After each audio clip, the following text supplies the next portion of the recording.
রাসূলুল্লাহ সেই মানবতার প্রসঙ্গে আলোচনা করতে গিয়ে আল্লাহ রাব্বুল আলামিন সূরা আলে ইমরানের 159 নম্বর আয়াতে বলছেন, ফাবিমা রাহমাতিন মিনাল্লাহি লিনতা লাহুম ওয়ালাউ কুনতা ফাদ্দান গালিযাল কলব لانفضوا من حولك فاعف عنهم واستغفر لهم وشاورهم في الأمر পড়েন আল্লাহু আকবার।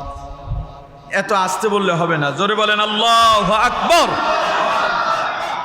আল্লাহ পাক বলছেন, ফাবিমা রাহমাতিন মিনাল্লাহি লিনতা লাহুম ওয়ালাউ কুনতা ফাদ্দান গালিযাল কলব লানফাদ্দু মিন হাওলিক। হে নবী, আমি আপনাকে করেছি, আপনি আল্লাহর রহমতে আপনি হলেন কোমল হৃদয়ের অধিকারী। সুবহানাল্লাহ। ফাবিমা রাহমাতিন মিনাল্লাহি লিনতা লাহুম, নবী আল্লাহর অনুগ্রহে আপনি হচ্ছেন কোমল হৃদয়ের অধিকারী, অর্থাৎ নরম দিলওয়ালা। নরম দিলওয়ালা বুঝেন? আমাদের দেশে কিছু মানুষ আছে দেখবেন অল্পতেই সে একেবারে ভেঙে যায়, এরকম আছে না? অন্যের ব্যথায় নিজে ব্যথিত হয়, অন্যের কান্না দেখলে নিজেই কান্না শুরু করে দেয়, এমন ব্যক্তি কিছু আমাদের দেশে আছে না? রাসূলুল্লাহ ছিলেন এইরকম নরম দিলওয়ালা। রাসূলুল্লাহ দুঃখ কষ্ট তিনি সহ্য করতে পারতেন না, লোকেদের কান্নায় তিনি নিজেও ভেঙে পড়তেন, তিনি কান্না করতেন। মানুষের কষ্ট দেখলে রাসূলুল্লাহ সামনে গিয়ে তাকে সাহায্য করতেন। রাসূলুল্লাহর চরিত্র ছিল এমন, রাসূলুল্লাহ জীবনে কারোর উপরে বোঝা চাপিয়ে দেননি, বরং মানুষের বোঝা রাসূলুল্লাহ সবসময় হালকা করে দেওয়ার জন্য চেষ্টা করেছেন। সুবহানাল্লাহ। যেখানেই বিপদ মুসিবত সেখানে মুহাম্মদুর রাসূলুল্লাহ সাল্লাল্লাহু আলাইহি ওয়াসাল্লাম মানবতার সেবক হিসেবে রাসূলুল্লাহর আবির্ভাব হয়েছে। প্রিয় বন্ধুগণ, তেমন একটি ইতিহাস আপনাদেরকে শোনান। রাসূলুল্লাহ যখন মক্কা নগরীতে এলেন, গোটা মক্কা নগরী তখন জাহিলিয়াতে পরিপূর্ণ হয়ে আছে। গোত্র বিভেদ চলছে, চতুর্দিকে ঝগড়াঝাটি, মারামারি, খুন খারাপি, রক্তপাত, জুয়ার আসর। নারীদের তো কোনো সম্মানই ছিল না, নারীদেরকে জীবন্ত হত্যা করে ফেলা হতো, মাটিতে পুঁতে ফেলা হতো। নবী করিম সাল্লাল্লাহু আলাইহি ওয়াসাল্লাম তিনি এই দৃশ্যগুলো অবলোকন করছেন। রাসূলুল্লাহ তখন চিন্তা করছেন এই মানুষগুলোকে কিভাবে নিবৃত করা যায়, এগুলোকে কিভাবে থামানো যায়। রাসূলুল্লাহ এগুলো সহ্য করতে পারতেন না। হারে, মানুষ কি করে একটা জীবন্ত মানুষকে হত্যা করছে, মাটিতে পুঁতে ফেলছে। এগুলো দেখে রাসূলুল্লাহ কি ভেঙে পড়তেন, রাসূলুল্লাহ কান্না করতেন, আর রাসূলুল্লাহ চিন্তা করতেন এই মানুষগুলোকে কিভাবে বের করে আনা যায়। কোরআনুল কারীমে আল্লাহ রাব্বুল আলামিন নবীজির এমন অবস্থা দেখি আল্লাহ রাব্বুল আলামিন কোরআনুল কারীমে আয়াত অবতীর্ণ করলেন, ওয়া ওয়াজাদাকা দাল্লান ফাহাদা। নবী, আপনি তো পথ খুঁজতেছেন, কিভাবে মানুষকে দমিয়ে দেবেন, এদেরকে সঠিক পথে নিয়ে আসবেন, আপনি কাজ কেমনে শুরু করবেন? আপনি তো দিশেহারা হয়ে গিয়েছিলেন, আপনি পথ খুঁজে পাচ্ছিলেন না। ওয়াজাদাকা দাল্লান ফাহাদা, তখন তো আমি আল্লাহ আপনাকে পথ দেখায় দিলাম। সুবহানাল্লাহ। আমার বন্ধুগণ, জাহিলি যুগে কন্যা সন্তানদেরকে জীবন্ত মাটিতে পুঁতে ফেলা হতো। লোকেরা নারীদেরকে ভোগের বস্তু মনে করত, নারীদের কোনো সম্মান ছিল না, নারীদের কোনো ইজ্জত ছিল না, নারীদেরকে জুয়ার আসরে বিক্রি করে দেওয়া হতো, নারীর কোনো অধিকারী ছিল না।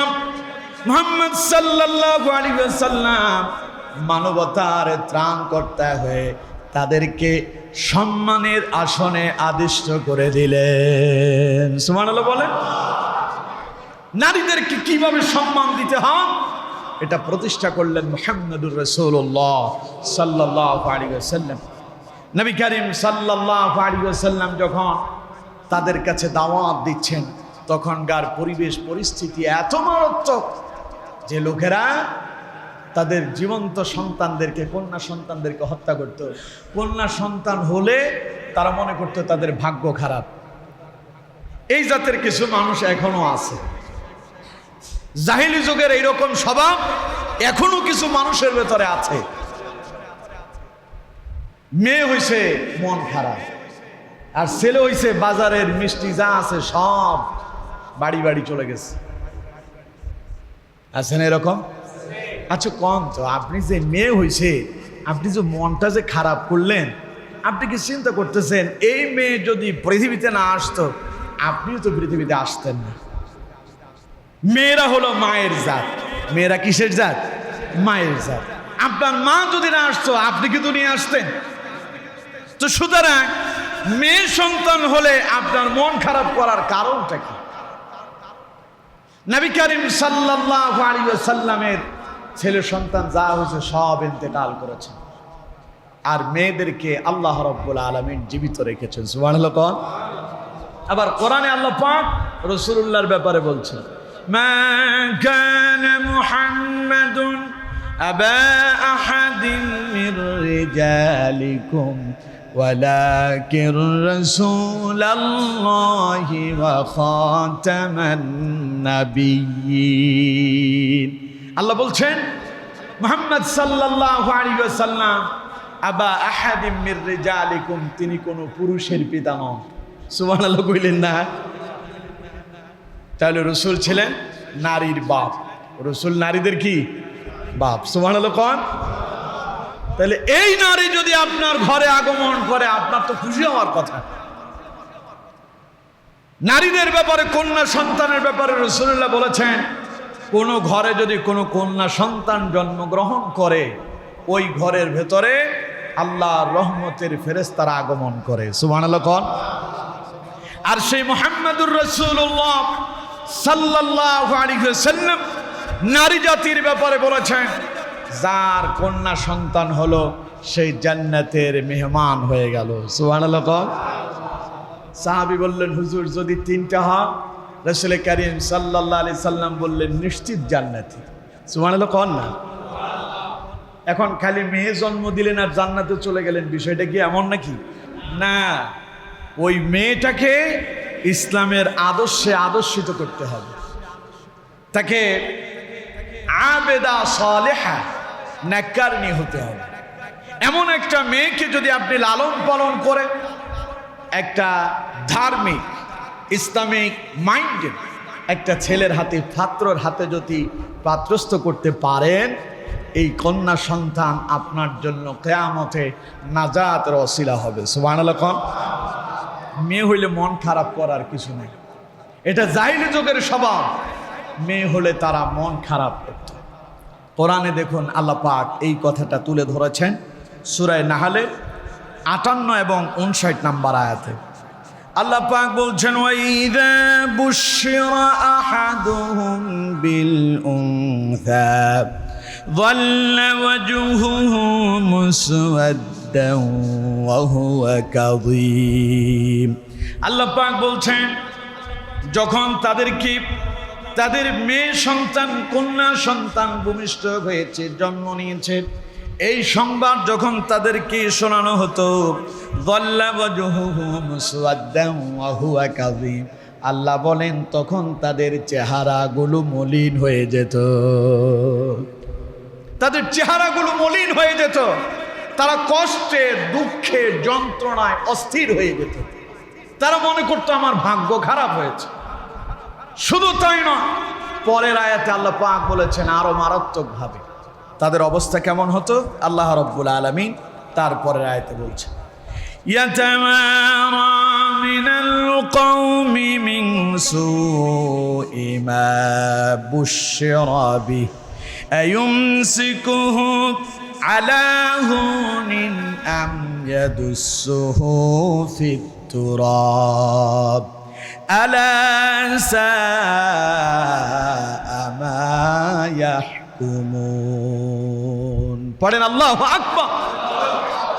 আল্লাহ রাব্বুল আলামিন বলছেন, ইয়াতাওয়ারা মিনাল কওমি মিন সুই মা বুশিরা বিহি, যখন তাদের কাছে সংবাদ আসতো তাদের কন্যা সন্তান হয়েছে, এই সংবাদ শোনার সঙ্গে সঙ্গে তারা দুঃখে, যন্ত্রণায় মনটা মলিন হয়ে যেত। এমনকি তারা মানুষ থেকে আড়ালে গোপনে লুকিয়ে পড়ত। লোকদের কাছে চেহারা দেখাইতো না, যে কেমনে চেহারা দেখামু যে আমার একটা মেয়ে হয়েছে। এই স্বভাব এখনো আছে, জাহিলি যুগের এই স্বভাব এখনো আছে। মেয়ে হয়েছে বইলা সে এখন আর ঘরে বাড়িতে থাকে না, মেয়ের চেহারার দিকেও তাকায় না। বাড়িতে আসে নাই, অফিসে আছে, তো আমি ব্যস্ত আছি, মেয়ে হয়েছে এখানে আসার আর এত কি আছে। এমন কিছু জাহিলি যুগের এইরকম মূর্খ লোক এখনো আমাদের দেশে আছে। এখান থেকে বেরিয়ে আসতে হবে, এটা ইসলামের স্বভাব নয়। আপনাকে অসংখ্য মানুষ এমন আছেন একটা মেয়ের জন্য কাঁদতেছে, কিন্তু একটা মেয়ে তার হয় না, আর আল্লাহ আপনাকে দিছে, আপনি অসন্তুষ্ট হইতেছেন। আপনার অসন্তুষ্ট হওয়ার কি আছে? মনে করেন আপনি আল্লাহর কাছে চেয়ে একটা ছেলে নিলেন আর কি, আল্লাহ মাফ করুন, এই ছেলে যদি ফেরাউনের স্বভাবের হয় তো আপনার জীবন অতিষ্ঠ হয়ে যাবে, আপনার জীবন বরবাদ হয়ে যাবে। ওই যে আমাদের এক নেত্রী বলছে, কয় যে আমার এক ছেলে হইল, তিনি দেখতে আসছেন, জিজ্ঞাসা করলেন কি হয়েছে, কয় ছেলে হয়েছে, নাম কি, অমুক। কয় তিনি বলছেন যে না, এটা এক ফেরাউন হয়েছে। তিনি খুব খুশি হয়ে গেছে। ফেরাউন কি খুশি হওয়ার কথা? কথা কয় না, খুশি হওয়ার কথা। ফেরাউনের উপর আল্লাহ লানত। পৃথিবীবাসীর জন্য ফেরাউনকে আল্লাহ শিক্ষা হিসেবে রেখে দিয়েছেন। তাকে এখনো পর্যন্ত মাটি গ্রাস করেনি, পানি তারে খেয়ে ফেলেনি, পোকামাকড় তারে ধরেনি। আল্লাহ তাকে এইভাবে অক্ষত রেখে तमाम পৃথিবীর মানুষদেরকে শিক্ষা দিয়েছেন, শিক্ষা গ্রহণ করো। মিথ্যাবাদীদের উপর আল্লাহর লানত কিভাবে প্রতিষ্ঠা হয়, আল্লাহ যদি তাদেরকে ধরে এদের অস্তিত্ব থাকে না, ঠিক কিনা? ফেরাউন খুব প্রভাবশালী ছিল। ফেরাউন কি খুব প্রভাবশালী ছিল, খালি প্রভাব না। ফেরাউন বলতো আনা রব্বুকুমুল আলা, আমি সবচাইতে বড় খোদা। নাউজুবিল্লাহ বললেন না? মুসা আলাইহিস সালাম বলছেন লা ইলাহা ইল্লাল্লাহ, মুসা কালিমুল্লাহ, আল্লাহ ছাড়া আর কোনো ইলাহ নাই। আর মুসা এমন এক রাসূল যিনি আল্লাহর সঙ্গে কথা বলেন। সুবহানাল্লাহ। ফেরাউন কয় এমন কথা তো আমি আর জীবনে শুনি নাই। আনা রব্বুকুমুল আলা, আমি তো সবচাইতে বড় খোদা, আমার চাইতে আবার বড় প্রভু এলো কোত্থেকে? সেই ফেরাউন মুসা আলাইহিস সালামের বিরুদ্ধে উঠে পড়ে লেগেছে।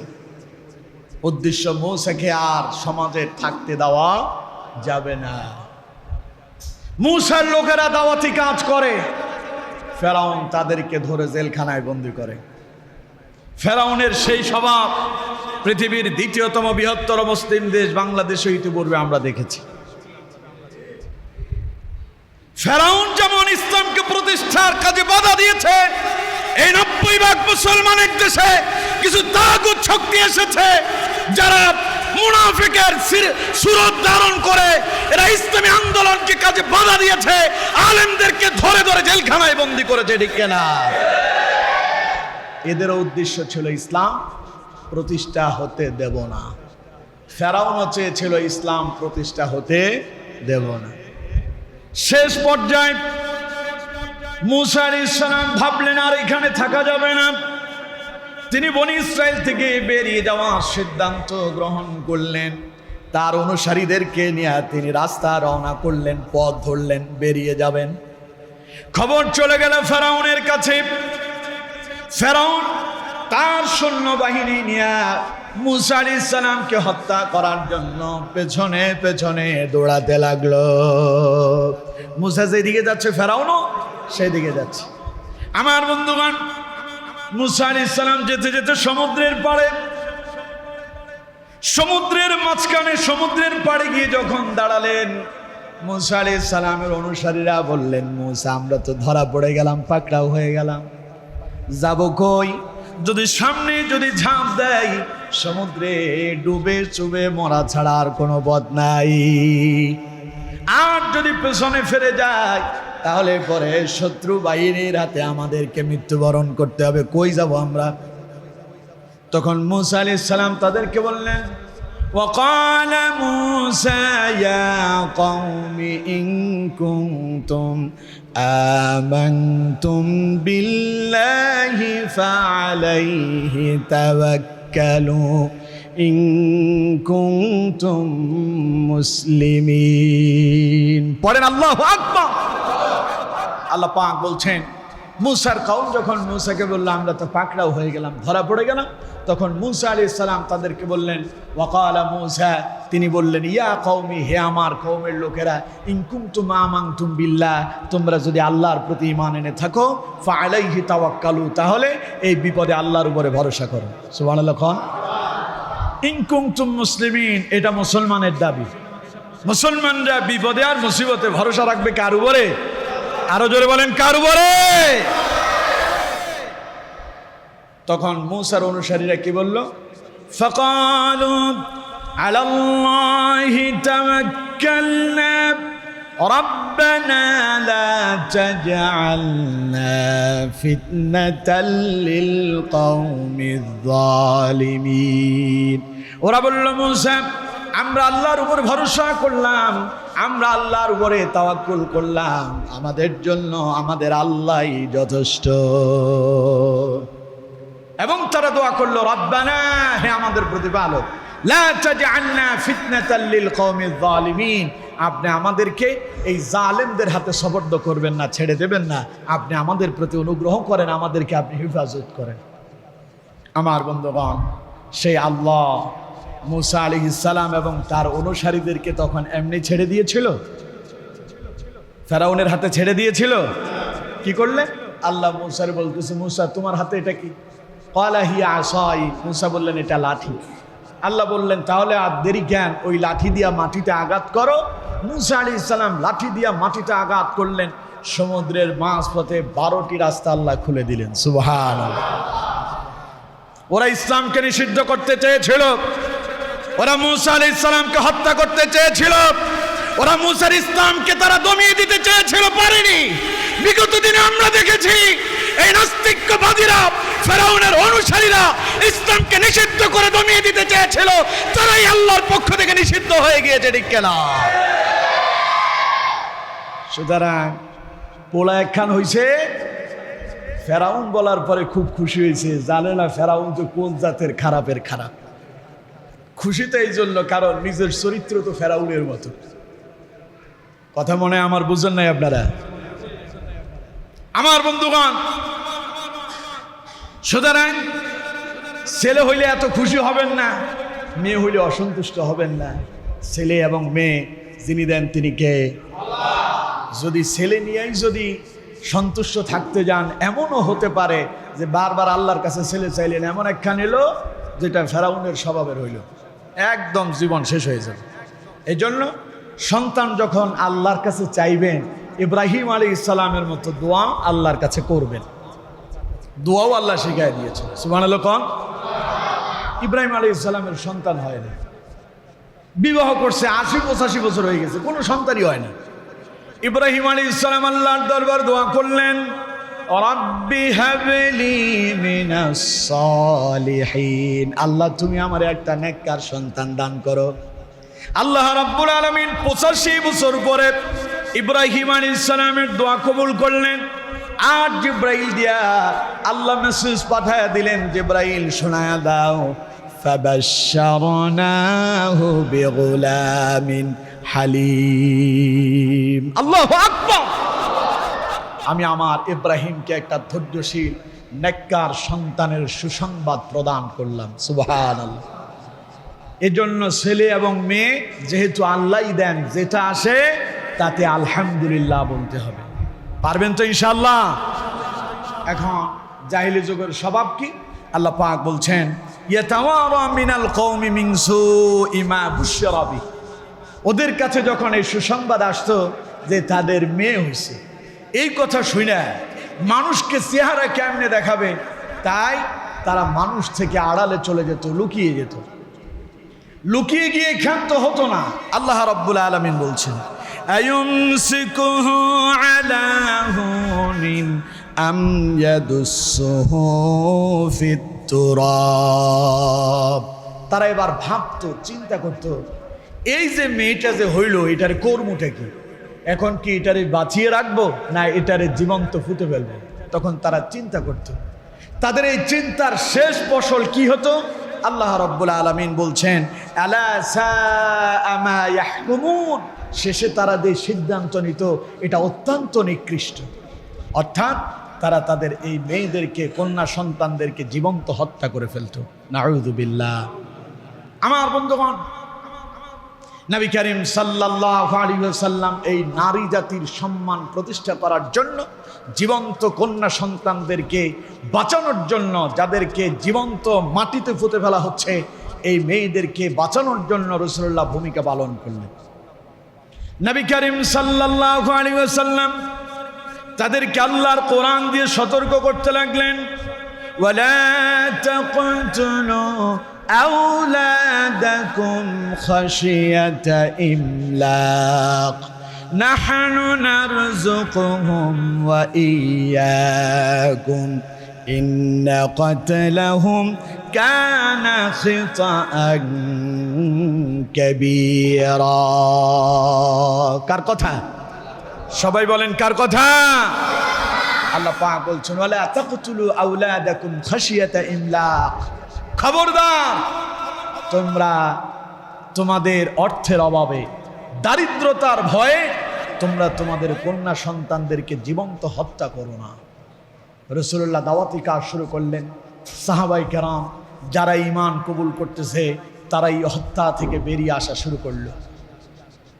একজন সাহাবী ঈমান কবুল করলেন, ঈমান কবুল করে মসজিদের এক কোণে বসে থাকেন। রাসূলুল্লাহর মজলিসে আসলেও এক কোণে বসে থাকেন, চেহারা সব সময় মলিন, চোখ দিয়ে পানি গড়ায় গড়ায় পড়ে, লোকটা শুধু কাঁদতেছে।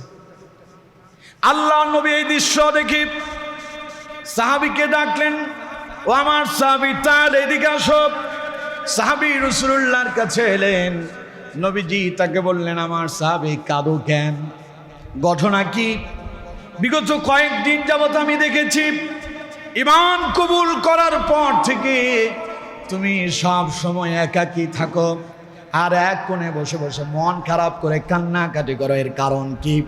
তুমি কি ঈমান কবুল করেছো বলে পূর্বের ধর্মের জন্য তোমার মন খারাপ হয় নাকি? নবী করিম সাল্লাল্লাহু আলাইহি সাল্লাম বললেন, সাহাবী তোমার মনে কি আছে আমাকে বলো।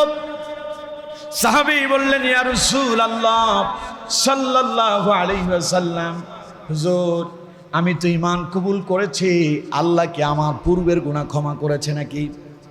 নবীজি বললেন, আমার সাহাবীরে তুমি যখন পড়েছো লা ইলাহা ইল্লাল্লাহু মুহাম্মাদুর রাসূলুল্লাহ সাল্লাল্লাহু আলাইহি ওয়াসাল্লাম, এই কালিমা যখন তুমি মুখে উচ্চারণ করেছো আর অন্তরে যখন তুমি বিশ্বাস করেছো, মনে প্রাণে মেনে নিয়েছো, ঈমান আনার সঙ্গে সঙ্গে একটা নবজাতক সন্তান মায়ের গর্ভ থেকে সদ্য নবজাতক সন্তান দুনিয়া আসতে যেমন নিষ্পাপ হয়ে যায়, কালেমা পড়ার সঙ্গে সঙ্গে তুমি এমন নিষ্পাপ হয়ে গিয়েছো। সাহাবীর কান্না এরপরেও বন্ধ হয় না, এরপরেও সাহাবী কেঁদেই যাচ্ছেন। নবীজি বললেন, আমার সাহাবীরে এত দারুণ সুসংবাদ শোনার পরেও তুমি কাঁদো, এর কারণ কি? ঘটনা আমাকে খুলে বলো। সাহাবী বললেন, হুজুর আল্লাহ তো আমার গুনাহ মাফ করেছেন, আপনি বলেছেন, তবে আমি আমার নিজের অপরাধের কথা, জাহেলি যুগের এমন কিছু অপরাধ আমার আছে যেগুলো আমার এখন মনে পড়ছে। এগুলো মনে পড়ার সঙ্গে সঙ্গে আমার মনে হচ্ছে আমি এমন অপরাধ করছি যে অপরাধের ক্ষমা কখনো মিলতে পারে না। নবীজি বললেন, কি এমন অপরাধ করছো সাহাবী, দেখি একটু খুলে বলো না আমাকে। সাহাবী বললেন, হুজুর আমার প্রায় 7 থেকে 8টা মেয়ে হয়েছিল, আমি সবগুলোকে সদ্য নবজাতক সন্তানগুলোকে জীবন্ত মাটিতে পুঁতে ফেলেছি। হুজুর তাদের জন্য মোটেও আমার আফসোস হচ্ছে না। এরপরে আমার আবার একটা কন্যা সন্তান হলো, আরো একটা, আবার যখন কন্যা সন্তান হলো, মেয়েটা আমার অত্যন্ত সুন্দরী রূপসী, দেখতে অনেক, তাকে আদর স্নেহ আমার ভেতরে জেগে উঠলো। তাকে দেখে আমার খুব ভালো লাগলো। স্ত্রী আমার কাছে এসে অনুনয় বিনয় করে বললেন, স্বামী আমার মেয়েটা অত্যন্ত চমৎকার সুন্দরী রূপসী, আপনি যদি অনুমতি দেন তাহলে পরে মেয়েটারে লালন পালন করতে চাই। সাহাবী বললেন, হুজুর আমি আমার স্ত্রীর কথায় সাড়া দিলাম। আমি বললাম ঠিক আছে, তাকে তুমি লালন পালন করো। আমার স্ত্রী মেয়েটারে লালন পালন করছে। মেয়েটা যখন ক্রমান্বয়ে বড় হয়ে গেল, বিবাহের উপযুক্ত হয়ে গেল, এমন সময় চতুর্দিক থেকে তার জন্য বিবাহের প্রস্তাব আসতে লাগলো। সাহাবী বলেছেন হঠাৎ করে তার যখন বিবাহের প্রস্তাব এসে গেল, তখন আমি দারুণ চিন্তায় পড়ে গেলাম, টেনশনে পড়ে গেলাম। মনে মনে ভাবতে লাগলাম, আমি যদি আমার এই মেয়েটারে বিবাহ দেয়, তাহলে আমার এই মেয়ে আরেকজনের বাড়িতে যাবে, সেখানে গিয়া চাকরানির ভূমিকা পালন করবে, ঘরের কাজ করবে। আর যদি আমার মেয়ে যদি অন্যের ঘরে গিয়া চাকরানি হয়ে যায়, আমি এত প্রভাবশালী ব্যক্তি, আমার আর মান ইজ্জত থাকে না। মনে মনে ভাবতেছি, মেয়েটাকে কি বিবাহ দেব না ঘরের ভিতরে এইভাবে রেখে দেব। হঠাৎ আমার মনের ভেতরে আসলো, না, এটারে হত্যা করে ফেলতে হবে, এটারে মেরে ফেলতে হবে। কেমনে মারবো? মেয়ে তো বড় হয়ে গেছে, মেয়ে বিবাহের উপযুক্ত হয়ে গেছে, তারে তো এমনি এমনি মেরে ফেলা যাবে না। কেমনে মারবো তাকে? চিন্তা করলাম কি করা যায়। আমি একটা বুদ্ধি করলাম নিজে নিজে। কি বুদ্ধি? সাহাবী বলছেন, আমি চিন্তা করলাম আমি আমার স্ত্রীকে বলবো মেয়েকে নিয়ে একটা দাওয়াত খেতে যাব। সাহাবী বলছেন, আমি আমার স্ত্রীকে বললাম মেয়েটারে সুন্দর করে সাজায় গুছায় দাও, আমি তাকে নিয়ে দাওয়াত খেতে যাব। আমার বন্ধুগণ, ওই সাহাবী বললেন, হুজুর আমার স্ত্রী তারে কানের অলংকার পরাইয়া দিল, গলাতে নেকলেস পরাইয়া দিল, নতুন জামা পরাইয়া দিয়া সুন্দর করে সাজায়া দিয়া আমাকে বলল, স্বামী আমার এই সন্তান তোমার হাতে আমানত দিলাম, যেইভাবে তোমারে দিলাম আবার সন্তান ঠিক সেইভাবে আমারে ফিরাইয়া দিবা। আমি বললাম তুমি টেনশন করো না, মেয়েটারে নিয়ে দাওয়াত খেতে যাচ্ছি, আবার নিয়ে আসবো। আমি মেয়েটারে নিয়ে রওনা হয়ে গেলাম, একটা নদীর ধারে চলে গেলাম। আমি যখন নদীর কাছে এলাম, পায়চারি করছি, মেয়েটা আমার অবস্থা দেখে বুঝে ফেলছে আমি তাকে হত্যা করতে চাচ্ছি। মেয়েটা আমার দিকে তাকায় আমাকে লক্ষ্য করে বলল, আব্বু আমি তোমার মনের ভাব বুঝে ফেলেছি, দয়া করে তুমি আমার প্রতি অনুগ্রহ করো, এমন কাজ তুমি করবা না। সাহাবী বললেন, তখন আমি মেয়েটার চেহারার দিকে তাকালাম, আমার মনের ভিতরে মেয়ের জন্য ভালোবাসা জেগে গেল। মনে মনে ভাবলাম, না মেয়েটা থাক, তারে হত্যা করব না। কিন্তু একটু পরে যখন আমি সমুদ্রের দিকে, নদীর পানির দিকে তাকালাম, মেজাজটা আবার খারাপ হয়ে গেল। মেয়েটার কাছে যখন এলাম, মেয়ে আমার পাটাকে জড়ায় ধরে চিৎকার মেরে বলল, আব্বু জীবনে তোমারে আব্বু বলে সমাজে হেয় প্রতিপন্ন করব না, দয়া করে আব্বা তুমি আমার জীবনটা ভিক্ষা দাও, মা তোমার কাছে আমারে আমানত রেখেছে, মায়ের আমানত নষ্ট করো না, আমাকে আমার মায়ের কাছে ফিরাইয়া দাও। সাহাবী বললেন, মেয়েটার চেহারার দিকে তাকালাম, আমার আবার মায়া লেগে গেল। কিন্তু হুজুর একটু পরে আবার আমার উপরে শয়তান ভর করলো, শয়তান আসর করে ফেলেছে আমার উপরে। আমি তখন আর নিজেকে স্থির করতে পারলাম না, শয়তান আমার উপরে প্রভাব বিস্তার করলো। আমি আমার মেয়েটারে ধাক্কা মেরে পানিতে ফেলে দিলাম। মেয়েটা সাঁতার জানে না, পানির ভেতরে হাত দুটো উপরের দিকে দিয়া চিল্লায় চিল্লায় বলতেছে, আব্বু এমন কি অপরাধ করলাম, কেন তুমি আমার সাথে এমন ব্যবহার করলে? মেয়েটা আব্বু আব্বু বলে চিৎকার করছে। আমি দাঁড়ায় দাঁড়ায় দৃশ্য দেখতে চাইলাম। আমার মেয়েটার যতক্ষণ পর্যন্ত মৃত্যু নিশ্চিত না হলো ততক্ষণ আমি দাঁড়াইছিলাম। হুজুর আজকে ঈমান কবুল করার পরে ওই মেয়ের আব্বুর আওয়াজটা আমার কানে এসে বারংবার বাজতে শুরু করেছে। আমার হৃদয় ফেটে যাচ্ছে। আমার মেয়ে তো অপরাধ করেনি, সেটা একটু বেঁচে থাকতে চেয়েছিল, আমি আমার মেয়েটারে কেন এইভাবে হত্যা করলাম? ইয়া রাসূলুল্লাহ সাল্লাল্লাহু আলাইহি সাল্লাম, এই যে জঘন্য অপরাধ আমি করেছি, সেই জঘন্য অপরাধের কথা আমার মনে পড়ছে, তাই বারংবার আমি কান্না করি, মন আমার খারাপ হয়ে যায়। আল্লাহ নবী বললেন, আমার সাহাবী শোনো, জাহিলি যুগের যত তোমরা অপরাধ করেছো আল্লাহ তা ক্ষমা করে দিয়েছে। এই যুগের শাস্তি দেওয়ার আল্লাহ যদি আমার অনুমতি দিতেন, তাহলে পরে তুমি যে তোমার জীবন্ত কন্যা সন্তানকে হত্যা করেছো, আমি তোমার উপরে ওই হত্যার রায় কার্যকর করে দিতাম। এই জীবন্ত কন্যা সন্তানদেরকে মাটিতে পুঁতে ফেলা থেকে যিনি রক্ষা করেছেন, যিনি মানবতার জন্য মানুষের কাছে এসেছিলেন, তিনি হচ্ছেন মুহাম্মদুর রাসূলুল্লাহ সাল্লাল্লাহু আলাইহি ওয়াসাল্লাম। আজকে আমার দেশের নারীরা রাস্তায় নেমে সমান অধিকারের নামে স্লোগান দেয়, অধিকার চাই। কিসের অধিকার চাও তোমরা? আরে তোমাদের অধিকার তো ইসলাম প্রতিষ্ঠা করে দিয়েছে, ঠিক কিনা?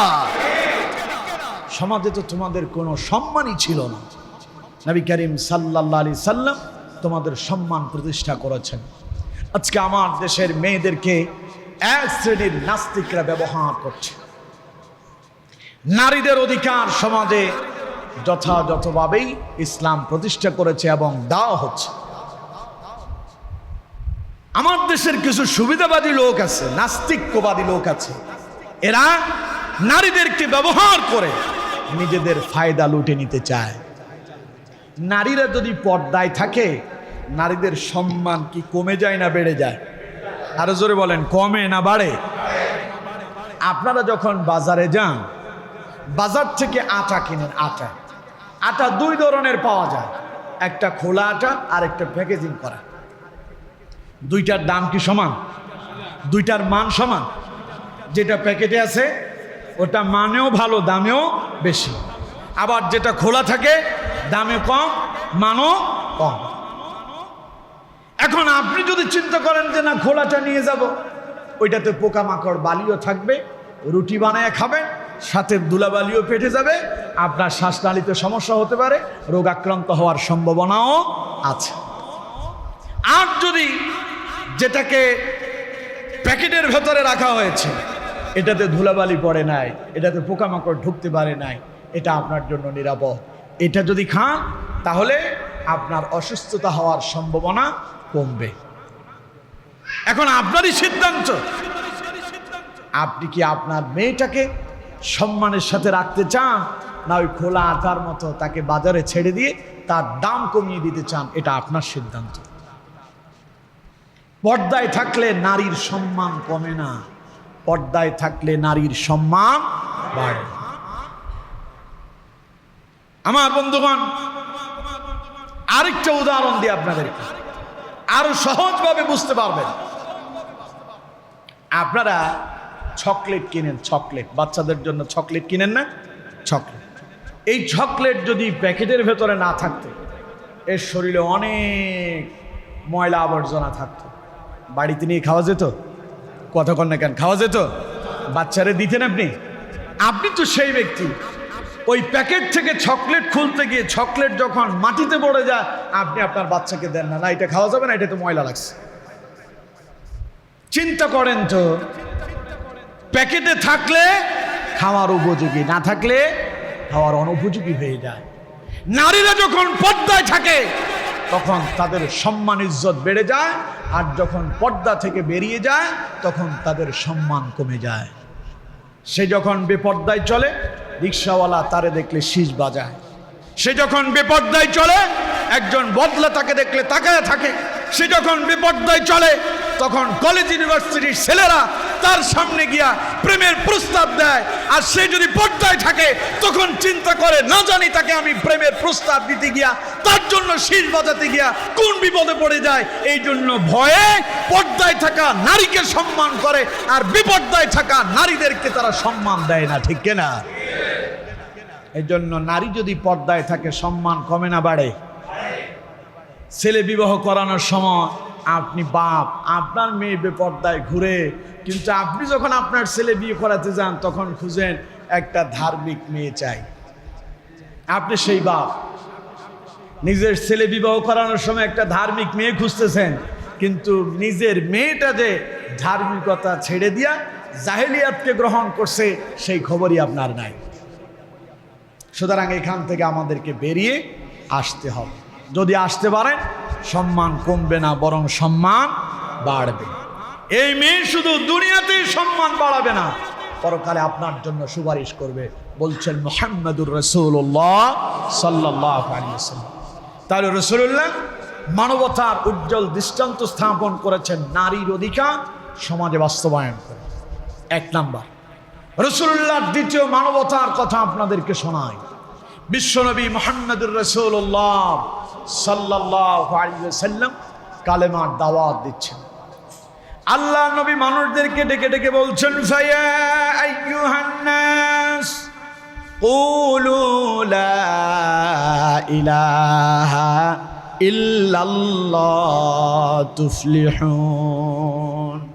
নবীজি বলছেন, হে মানব গোষ্ঠী, তোমরা স্বীকার করো, তোমরা বলো লা ইলাহা ইল্লাল্লাহ, আল্লাহ ছাড়া আর কোনো মাবুদ নাই, আল্লাহ ছাড়া আর কোনো ইলাহ নাই, আইন দাতা নাই, রিজিক দাতা নাই, মৃত্যু দাতা নাই, হায়াত দাতা নাই, সকল ক্ষমতার একচ্ছত্র মালিক যিনি, তিনি কে? কয়েকজন বললেন, বাকিদের মনে হয় সন্দেহ আছে। না, আপনারা চিন্তা করতেছেন আমাদের সংবিধানে লেখা আছে সকল ক্ষমতার উৎস জনগণ, এখন আল্লাহই না করছে এরকম নাকি? সকল ক্ষমতার মালিক কে? আল্লাহ বলছেন ওয়াল্লাহু আলা কুল্লি শাইইন কাদির, তিনি সকল ক্ষমতার একচ্ছত্র মালিক।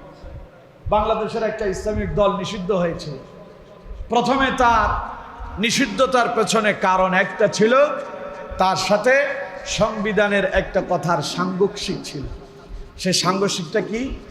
তারা বলছে সকল ক্ষমতার উৎস জনগণ, আর ওই ইসলামিক দল বলছে সকল ক্ষমতার মালিক আল্লাহ। শুধু এই একটা কারণেই তাদের নিবন্ধন বাতিল করে দেওয়া হয়েছে। এরপরও তারা বলেছে নিবন্ধন বাতিল হতে পারে, আমরা কোরআনের বিপক্ষে যেতে পারি না। আল্লাহ আবার তাদেরকে ফিরাইয়া দিয়েছেন। আলহামদুলিল্লাহ। কোন যদি আল্লাহর উপরে ভরসা থাকে, আল্লাহর উপরে যদি তাওয়াক্কুল থাকে, আল্লাহ আপনার চাহিদা অবশ্যই মিটায়া দেবেন ইনশাআল্লাহ। বলেন ইনশাআল্লাহ। আমার বন্ধুগণ, তো বলছিলাম নবী করিম সাল্লাল্লাহু আলাইহি ওয়াসাল্লাম তিনি মানুষদেরকে ডেকে ডেকে দাওয়াত দিচ্ছেন, ফায়া আইয়ুহান নাস, হে মানব গোষ্ঠী, কুলু লা ইলাহা ইল্লাল্লাহ তুফলিহুন, তোমরা বলো আল্লাহ ছাড়া আর কোনো মাবুদ নাই, আল্লাহ ছাড়া আর কোনো আইন দাতা নাই, বিধান দাতা নাই, রিজিক দাতা নাই, হায়াত দাতা নাই, মৃত্যু দাতা নাই, সকল ক্ষমতার একচ্ছত্র মালিক কে? এই কথা শোনার পরে কাফেরেরা চিন্তা করতেছে মুহাম্মদ বলেটা কি? এতদিন আমরা উপাসনা করছি 360 খোদার, কয়টা? 360টা। প্রধান নেতা হবল, তারপরে লাত, মানাত, ওজ্জা, এভাবে হইতে হইতে 360টা। এক একটা এক এক ব্যাপারে খোদা। কেউ খাবার দেয়, কেউ অসুস্থতা দেয়, কেউ সুস্থ করে, কেউ বিপদ দূর করে, ইত্যাদি ইত্যাদি খোদা বানালাম। এত খোদা আমাদের। আর মুহাম্মদ কয় আমাদের প্রভু নাকি একজন। মুহাম্মদের মনে হয় মাথা খারাপ হয়েছে। নাউজুবিল্লাহ করেন, আরো জোরে কন নাউজুবিল্লাহ। রাসূলুল্লাহর কাজে বিভিন্নভাবে তারা বাধা দিতে লাগলো। সবচেয়ে আশ্চর্য হবেন, আবু লাহাবের কথা তো আপনারা শুনেছেন। আবু লাহাবের বিরুদ্ধে আল্লাহ কোরআনুল কারীমে একটা সূরা অবতীর্ণ করেছেন, সূরা লাহাব, যেটাতে আবু লাহাবকে অভিশাপ করা হয়েছে।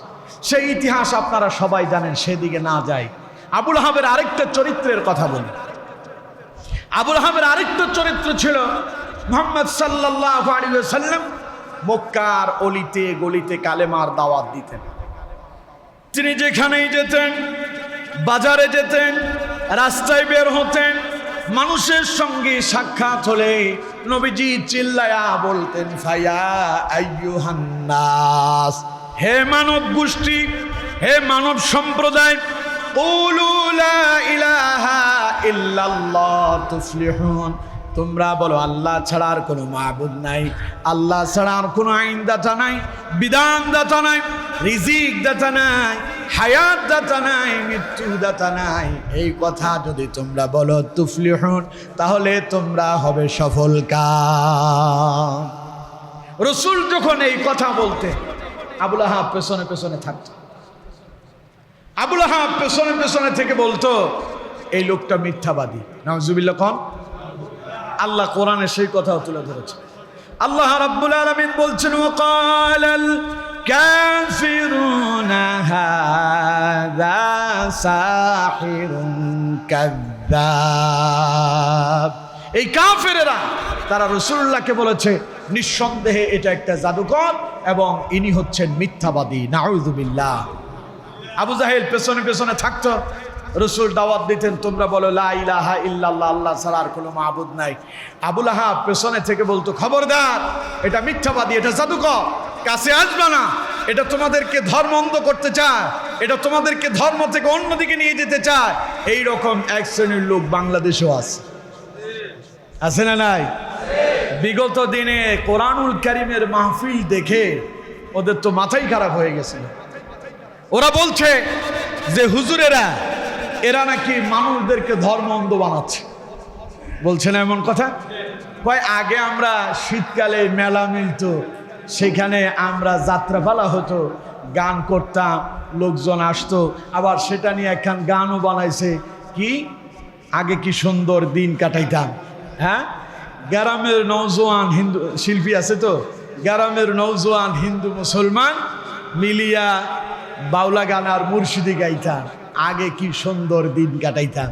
এখন আর দিন ভালো কাটে না, কারণ আলেমেরা যখন কোরআনের দাওয়াত নিয়ে ময়দানে এসেছে, বাউল গান ফাউল গান মানুষ এখন শোনে না। শীতকালে যাত্রাপালাও হয় না, কোরআনের তাফসীর মাহফিল চলছে, লোকেরা দলবদ্ধভাবে যুবকেরা যখন হুমড়ি খেয়ে পড়ছে, তখন তাগুতদের মাথা খারাপ হলো, কোরআনের মাহফিল বন্ধ করে দেওয়ার জন্য বিভিন্ন ষড়যন্ত্র চক্রান্ত তারা চালিয়েছে, ঠিক না? ওরা কয় কোরআনের মাহফিল করতে অনুমতি লাগবে। বেটা শয়তান, জমিন কার? কথা কন না কেন? জমিন কার? আসমান কার? আমরা কার? আল্লাহর কথা বলতে তোর থেকে অনুমতি নিতে হবে কেন? তুই কেডা অনুমতি দেওয়া? তুই যে আল্লাহর জমিনে খাবার খাচ্ছিস, আল্লাহ যে তোরে বেঁচে রেখেছেন, এই জন্য তোর শুকরিয়া আদায় করার দরকার ছিল, ঠিক না? এখন ওয়াজ মাহফিল করলে তার অনুমতি লাগবে। আল্লাহ কয় অনুমতি একটু অপেক্ষা কর, দেখাবো, একটু অপেক্ষা কর। আল্লাহ কয় আমি সব সময় ধরি না, কিন্তু ধরলে আমি ছাড়ি না। আমি যখন ধরি সর্বোচ্চ ৪৫ মিনিট সময় দেয়। কত মিনিট? ৪৫ মিনিট। ওই ৪৫ মিনিটও দিতাম না, ৪৫ মিনিট দিলাম শিক্ষা নেওয়ার জন্য, কিন্তু শয়তানেরা এখনো শিক্ষা নেয় নাই। ওরা শিক্ষা নেবে কোত্থেকে? কারণ আল্লাহ বলছেন খাতামাল্লাহু আলা কুলুবিহিম ওয়া আলা সামিইহিম ওয়া আলা আবসারিহিম গিশাওয়া। এদের চোখ আছে, এরা দেখে না, এদের অন্তরগুলো মরে গিয়েছে, এদের অন্তরে আমি মোহর মেরে দিয়েছি। নবী যতই এদের কাছে দাওয়াত দেন কাম হবে না। আমরা যত বলি ঠিক হও, তওবা করো, ফিরে আসো, এই করে ফেলবো, সেই করবো, কোনো লাভ নাই, কোনো লাভ নাই। যা করা করে ফেলছেন, এখন শুধু তওবা করে ঠিক হও, নাইলে অস্তিত্ব থাকার সম্ভাবনা নাই। ইন্না বাতশা রাব্বিকা লাশাদীদ, আল্লাহর ধরা বড় শক্ত ধরা। এই আবু লাহাব রাসূলুল্লাহ যখন দাওয়াত দেয়, ও বলে এই একটা মিথ্যাবাদী। নাউজুবিল্লাহ বলেন।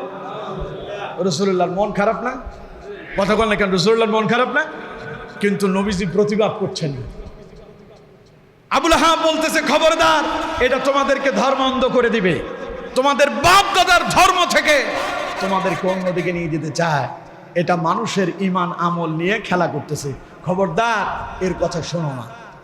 নবীজি কোনো প্রতিবাদ করেন নাই, কারণ আল্লাহ বলছেন ফাবিমা রাহমাতিম মিনাল্লাহি লিনতা লাহুম, নবী আমি আপনাকে করেছি আমার অনুগ্রহে, আপনি হলেন কোমল হৃদয়ের অধিকারী। সুবহানাল্লাহ। ওয়ালাউ কুনতা ফাদদান গালিযাল কলব লানফাদ্দু মিন হাওলিক, আপনি যদি কঠোর হৃদয়ের হতেন, অবস্থা কি হতো? লানফাদ্দু মিন হাওলিক, লোকেরা আপনার কাছে আসতো না। রাসূলুল্লাহর এমন এক চরিত্র ছিল, এত গালমন্দ করছে আবু লাহাব, নবীজি প্রতিবাদ করেন নাই। আল্লাহ নিজে রাসূলুল্লাহর সান্ত্বনা দিচ্ছেন, ওয়া ইন্নাকা লাআলা খুলুকিন আযীম, নবী আপনি পাগল নন, আপনি জাদুকর নন, আপনি মিথ্যাবাদী নন, আল্লাহর অনুগ্রহে আপনি মহান পৌত পবিত্র চরিত্রের অধিকারী। সুবহানাল্লাহ। আমার বন্ধুগণ, রাসূলুল্লাহর মানবতা কি? নবীজি গালমন্দ করেন নাই, রাসূলুল্লাহ তাদের ব্যাপারে কোনো প্রতিবাদ করলেন না, রাসূলুল্লাহ চুপ করে এগুলো শুনলেন আর ধৈর্য ধারণ করলেন। এলো হজের সময়, রাসূলুল্লাহকে কিভাবে থামানো যায়? কাফেরেরা বসে একটা পরামর্শ বৈঠক ডাকলো, মুহাম্মদকে এখন কিভাবে দমানো যায়। কারণ যখন হজের সময় আসে, বিভিন্ন দেশ থেকে লোকেরা হজ করতে আসবে।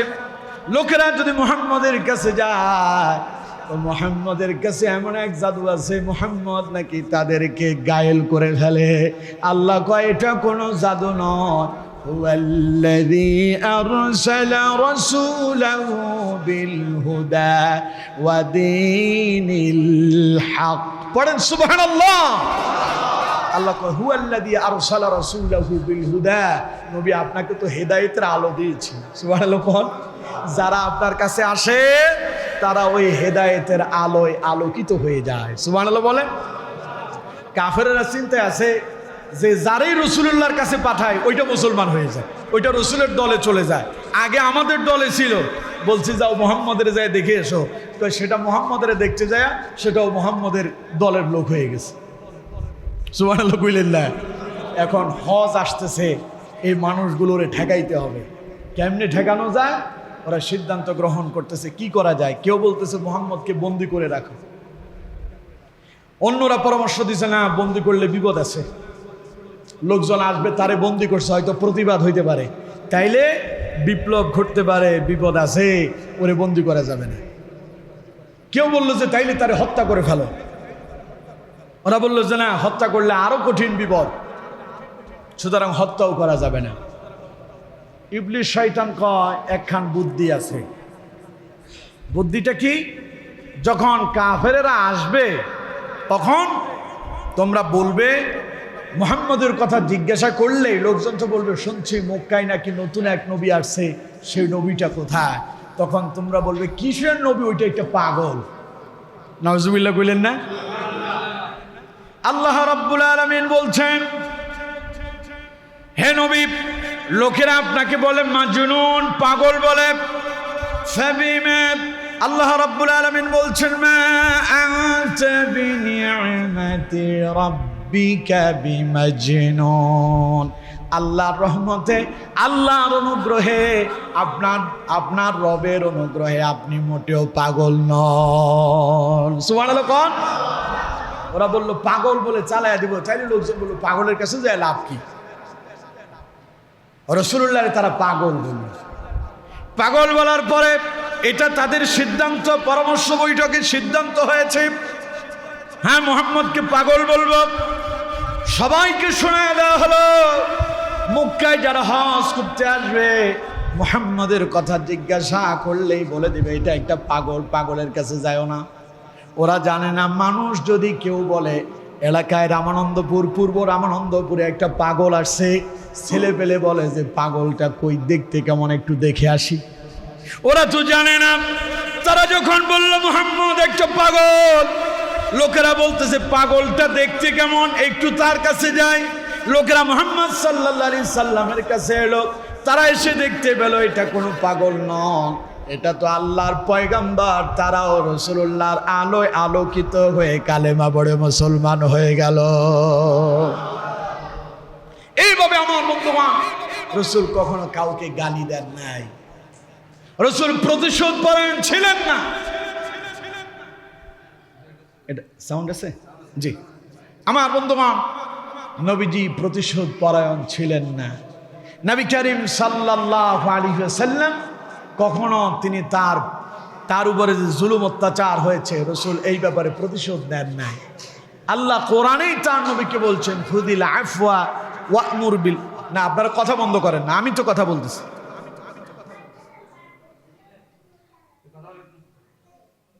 শেষ করে দিই, 8টা বেজে গেছে, নামাজের সময় হয়ে গেছে। শেষ করে দেব? আরো 8-9 মিনিট আছে। আচ্ছা, ওইটা ও আচ্ছা, ঠিক আছে, তাহলে আর একটু আগাই। অসুবিধা হচ্ছে আপনাদের? এই তো আলো এসে গেছে, এখন ঠিক আছে, এখন ঠিক আছে, তাইলে আর কথা নয়। আমার বন্ধুগণ, রাসূলুল্লাহ প্রতিশোধ পরায়ণ ছিলেন না। আল্লাহ কোরআনুল কারীমে বলছেন, খুদিল আফওয়া ওয়া'মুর বিল মা'রুফ ওয়া আ'রিদ আনিল জাহিলিন। নবী ক্ষমা করার অভ্যাস করেন। কাকে বলতেছেন? রাসূলুল্লাহ রে। নবী ক্ষমা করার অভ্যাস করেন আর সৎ কাজের আদেশ দেন আর মূর্খ থেকে দূরে থাকেন। কারণ এই জাহেল লোকগুলো আপনারে বিভিন্নভাবে প্রশ্ন করে আপনারে বিভ্রান্ত করতে চায়, আপনারে কষ্ট দেয়, আমি বুঝি, কিন্তু এরা তো এক সময় কালেমা পড়ে মুসলমান হবে। আল্লাহ পাক তাদের ব্যাপারে বলছেন, আল্লাহ রাব্বুল আলামিন বলছেন, নবী আপনি আপনার রবের অনুগ্রহে আপনি হলেন কোমল হৃদয়ের, আপনি কর্কশ হৃদয়ের নয়, কঠোর হৃদয়ের নন। আপনি যদি কঠোর হৃদয়ের হতেন লানফাদ্দু মিন হাওলিক, তাহলে অবস্থা হতো লোকেরা আপনাকে ছেড়ে চলে যেত। আর এরপরে আল্লাহ পাক বলছেন ফাআফু আনহুম ওয়াস্তাগফির লাহুম,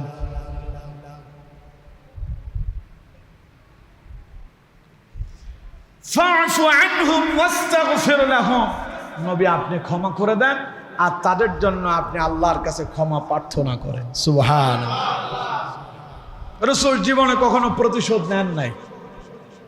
আমার বন্ধুগণ, বিশ্বনবী মুহাম্মদুর রাসূলুল্লাহ সাল্লাল্লাহু আলাইহি ওয়াসাল্লাম যখন কালেমার দাওয়াত দিচ্ছেন, চতুর্দিক থেকে রাসূলুল্লাহর হত্যার ষড়যন্ত্র হচ্ছে।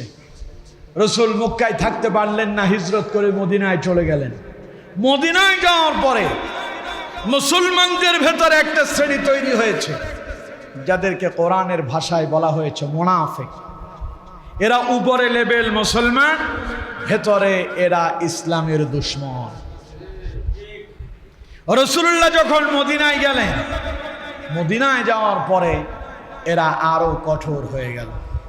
উপরে রাসূলুল্লাহরে বোঝাচ্ছে আমরা আপনার পক্ষের লোক, ঈমান আনছে, রাসূলুল্লাহর হাতে হাত রেখে কালেমা পড়ে মুসলমান হয়ে গেল। তাদের একটা নেতা ছিল, তার নাম আব্দুল্লাহ ইবনে উবাই ইবনে সালুল। ওটা হলো মুনাফিকের গডফাদার, মুনাফিকের গডফাদার, নেতা, মুনাফিকের বাপ। এই মুনাফিকের বাপ দিনের বেলায় রাসূলের সঙ্গে থাকতো, রাতের আধারে কাফেরদের সাথে মিলিত হয়ে রাসূলুল্লাহকে হত্যা করার ষড়যন্ত্র করত।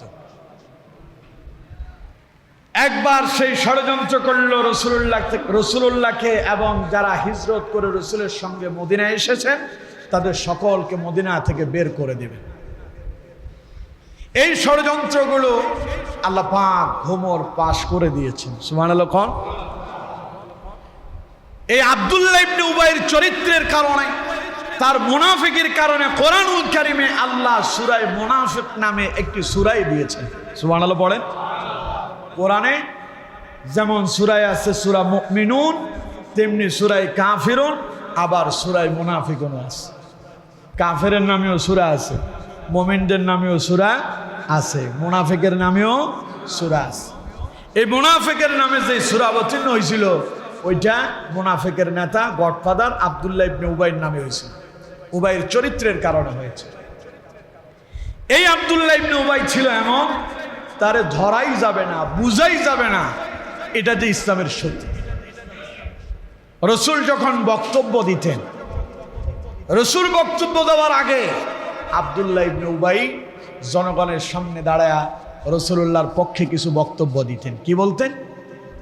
আব্দুল্লাহ ইবনে উবাই বলতো, এই জনগণ শোনো, এই মুহূর্তে তোমাদের সামনে যিনি বক্তব্য দিবেন তিনি আল্লাহর প্রেরিত রাসূল, তিনি সর্বশেষ এবং সর্বশ্রেষ্ঠ নবী। তোমরা তার কথা ধৈর্য সহকারে শোনো, তার কথা শুনতে হবে, তার কথা মানতে হবে, না মানলে ঈমান চলে যাবে। এমন বক্তব্য দিয়ে লোকদেরকে উৎসাহিত করত আর ভেতরে ভেতরে রাসূলুল্লাহকে হত্যা করার ষড়যন্ত্র করত। এই লোক যে রাসূলুল্লাহর হত্যার ষড়যন্ত্র করছে এটা রাসূলুল্লাহকে আল্লাহ পাক ক্লিয়ার করে দিলেন কোরআনের আয়াত অবতীর্ণ করে। আল্লাহ রাব্বুল আলামিন বলছেন, ইযা জাআকাল মুনাফিকুনা ক্বালু নাশহাদু ইন্নাকা লারাসূলুল্লাহ ওয়াল্লাহু ইয়া'লামু ইন্নাকা লারাসূলুহু والله يشهد إن المنافقين لكاذبون। আল্লাহ পাক বলছেন, ইযা জাআকাল মুনাফিকুন ক্বালু নাশহাদু ইন্নাকা লারাসূলুল্লাহ। হে নবী, মুনাফিকরা যখন আপনার কাছে আসে তখন তারা বলে আমরা সাক্ষ্য দিচ্ছি আপনি আল্লাহর রাসূল। ওয়াল্লাহু ইয়ালামু ইন্নাকা লারাসূল, আমি আল্লাহও বলছি আপনি আল্লাহর রাসূল, এতে কোনো সন্দেহ নাই। তবে ইন্নাল মুনাফিকিনা ওয়াল্লাহু ইয়াশহাদু, আমি সাক্ষ্য দিচ্ছি ইন্নাল মুনাফিকিনা লাকাযিবুন, মুনাফিকরা যা বলছে তা মিথ্যা। অর্থাৎ এরা উপরে উপরে ইসলাম, ভেতরে ভেতরে এরা কাফের। এরা ভেতরে ভেতরে আপনাকে হত্যা করার ষড়যন্ত্র করছে। ঘুমর প্রকাশ করে দিলেন যিনি, তিনি কে? আরো জোরে বলতে হবে, তিনি কে?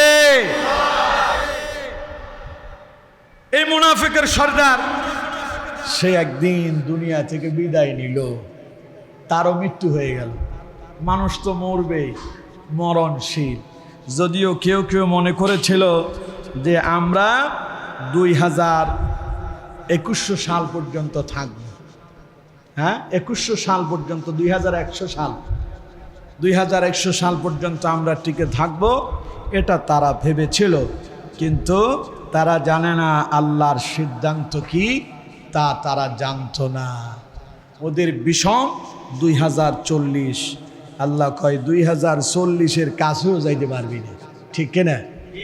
আব্দুল্লাহ ইবনে উবাই মনে মনে চিন্তা করছিল যে আমি তো অনেক দিন মনে হয় বেঁচে থাকবো। আল্লাহ কয় পারবা না, সময় একদিন তোমারও ঘনিয়ে আসবে, তোমারও মরতে হবে।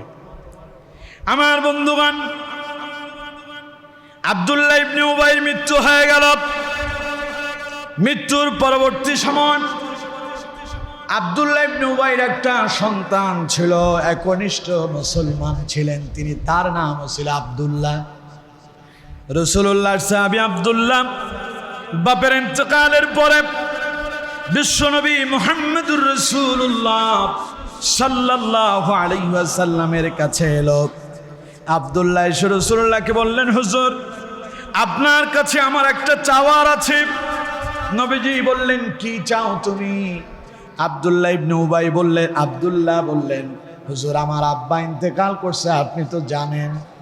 আপনার কাছে আমি আপনার একটা জুব্বা মোবারক, আপনার একটা পাঞ্জাবি আমি আপনার কাছে চাই।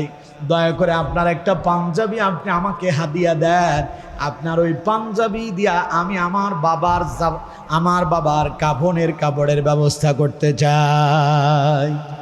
কারণ আব্দুল্লাহ তো সাহাবী, একনিষ্ঠ সাহাবী, সে জানে তার বাপের কর্মকাণ্ড মোটেও ভালো ছিল না। সে মনে মনে ভাবল, যদি রাসূলুল্লাহর পাঞ্জাবি মোবারক দিয়ে আমার বাবার যদি জানাজাটা পড়ানো যায়, কাফনের ব্যবস্থা করা যায়, হয়তো এই জুব্বার উসিলায় আল্লাহর জাহান্নামের আযাব তাকে পাকড়াও করবে না। এই জন্য হুজুরের কাছে চেয়ে পাঞ্জাবিটা নিলেন। নবীজি পাঞ্জাবি একখান দিয়ে দিলেন, যাও আমার পাঞ্জাবি দিয়া তোমার আব্বার কাফনের ব্যবস্থা করো। সুবহানাল্লাহ কইলেন না? প্রতিশোধ নিলেন? কথা কন না কেন? প্রতিশোধ নিলেন। কি মানবতা রাসূলুল্লাহ, কি মানবতা! নবীজি নিজের পাঞ্জাবি দিয়ে দিলেন, যাও আব্দুল্লাহ ইবনে উবাইয়ের কাফনের ব্যবস্থা। কাফনের ব্যবস্থা করা হলো। এবার আব্দুল্লাহ এসে রাসূলুল্লাহকে বললেন, লাশ তৈরি হয়ে গেল, জানাজার জন্য এলো। আব্দুল্লাহ এসে বললেন, ইয়া রাসূলুল্লাহ সাল্লাল্লাহু আলাইহি ওয়াসাল্লাম, হুজুর আপনার কাছে আমার দ্বিতীয় আরেকটা আবদার হলো, আপনি আমার বাবার জানাজার ইমামতিটা করে দেন। নবীজি বললেন, আমি ইমামতি করব। বললেন না? রাসূল বললেন, আমি ইমামতি করব। ওমর বললেন, হুজুর ঘটনা কি? এই শয়তান আপনারে সারা জীবন মারার জন্য ষড়যন্ত্র করছে, আপনি তার জানাজা পড়াবেন? রাসূলুল্লাহ সূরা বাকারার ৮০ নম্বর আয়াতের দলিল দিলেন। কি বললেন? আল্লাহ বলছেন, ইস্তাগফির লাহুম আও লা তাস্তাগফির লাহুম ইন তাস্তাগফির লাহুম ৭০ মাররাতান ফালান ইয়াগফিরাল্লাহু লাহুম। আল্লাহ বলছেন, নবী আপনি যদি মুনাফিকের জন্য দোয়া করেন আপনি যদি তাদের জন্য ক্ষমা চান অথবা তাদের জন্য ক্ষমা যদি না চান, এতে আমার কিচ্ছু আসে যায় না। ইন তাস্তাগফির লাহুম ৭০ মাররা, আপনি যদি ৭০ বারও যদি তাদের জন্য দোয়া করেন, আমি আল্লাহ ফালা ইয়াগফিরাল্লাহু লাহুম, তাদের জন্য আমি আল্লাহ দোয়া কবুল করব না। তাই নবীজি বললেন, ওমর, আল্লাহ তো দোয়া করতে বলছে, দোয়া করলেও ইচ্ছা না করলেও ইচ্ছা, আল্লাহ বলছে দোয়া কবুল করবে না, তাই অসুবিধার কি আছে, নামাজটা পড়ায় দিই। নবীজি ওই যে বললাম না, মানবতা, কি মানবতা রাসূলুল্লাহ। নবীজি জানাজা পড়ালেন, কবরের পাশে দাঁড়ালেন।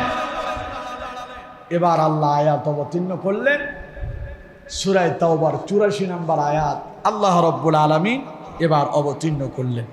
আল্লাহ রাব্বুল আলামিন বললেন, ওয়ালা তুসাল্লি আলা আহাদিম মিনহুম মাতা আবাদান আবাদান ওয়ালা তাকুম আলা কবরিহি। আল্লাহ বললেন, খবরদার নবী, যদি কোনো মুনাফিক যদি মারা যায়, আপনি তার জানাজা পড়াবেন না।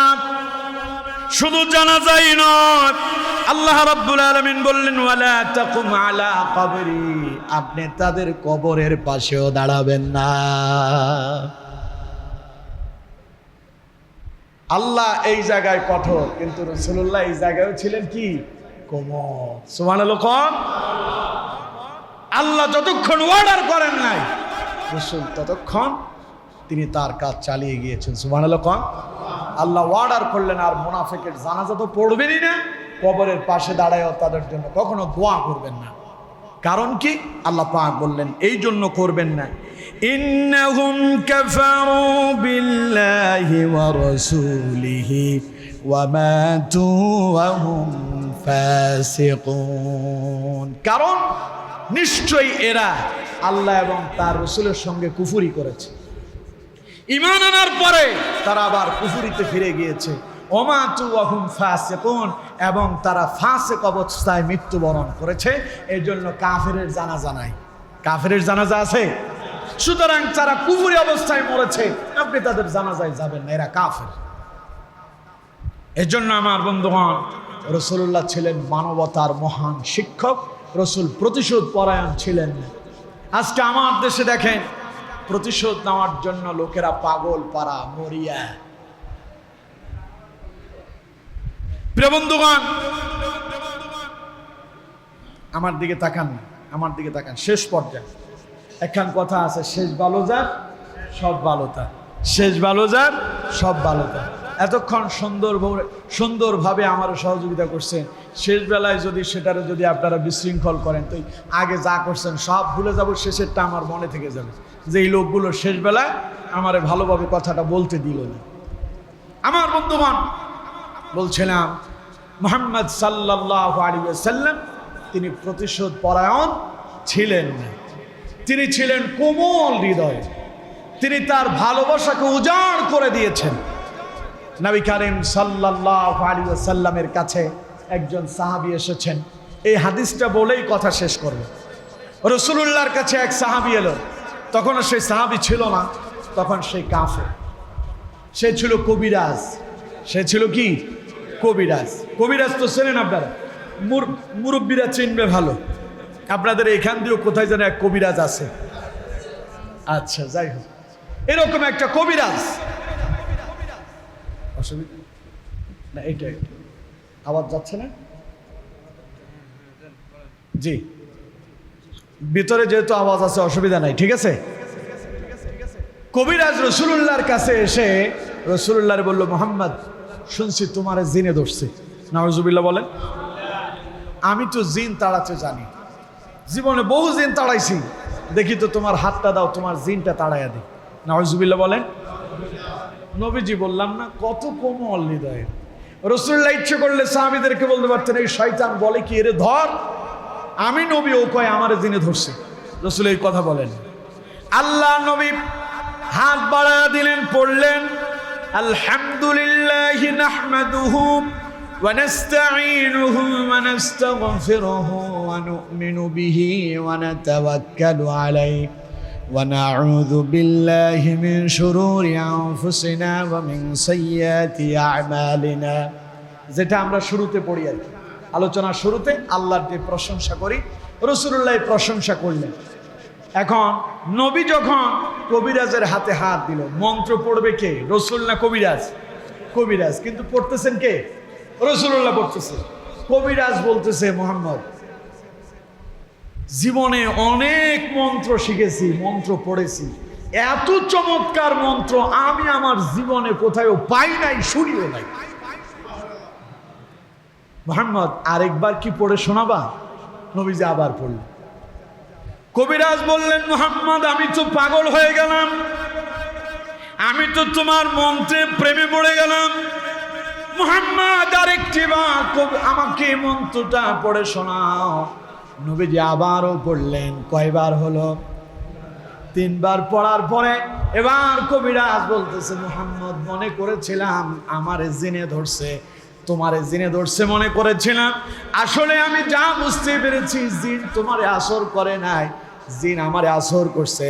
মুহাম্মদ, দয়া করে আমার জিনটা তাড়ায়া দাও আর আমারে পড়ায়া দাও লা ইলাহা ইল্লাল্লাহু মুহাম্মাদুর রাসূলুল্লাহ সাল্লাল্লাহু আলাইহি ওয়াসাল্লাম।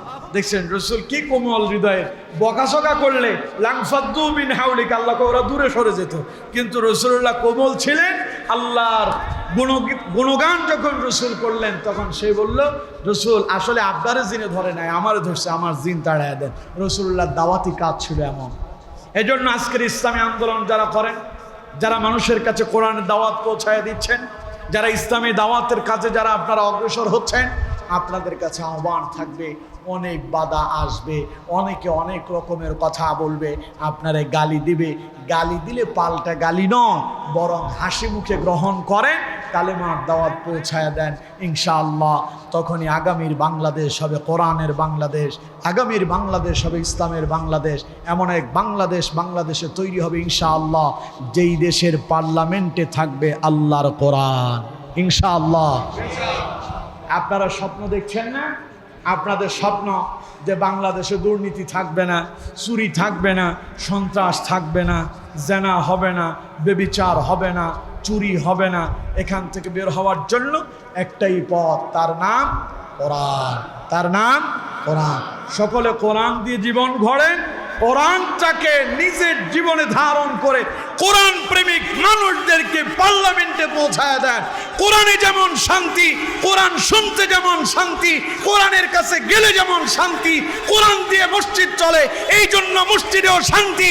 এইরকম কোরআনটারে যদি পার্লামেন্টে নিয়ে যেতে পারেন, মসজিদের মতো শান্তি রাষ্ট্রীয় তৈরি হয়ে যাবে ইনশাআল্লাহ।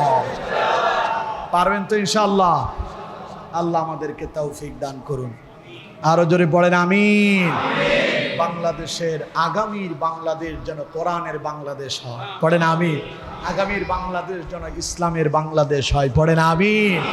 আগামীর বাংলাদেশ হোক সেই বাংলাদেশ যেই বাংলাদেশের স্বপ্ন দেখছেন আমাদের কোরআনের পাখি আল্লামা দেলোয়ার হোসেন সাইদি। আল্লাহ যেন সেই বাংলাদেশকে এই আমাদের এই প্রজন্মের জন্য আল্লাহ পাক যেন কবুল করেন। আমরা পড়ি আমিন।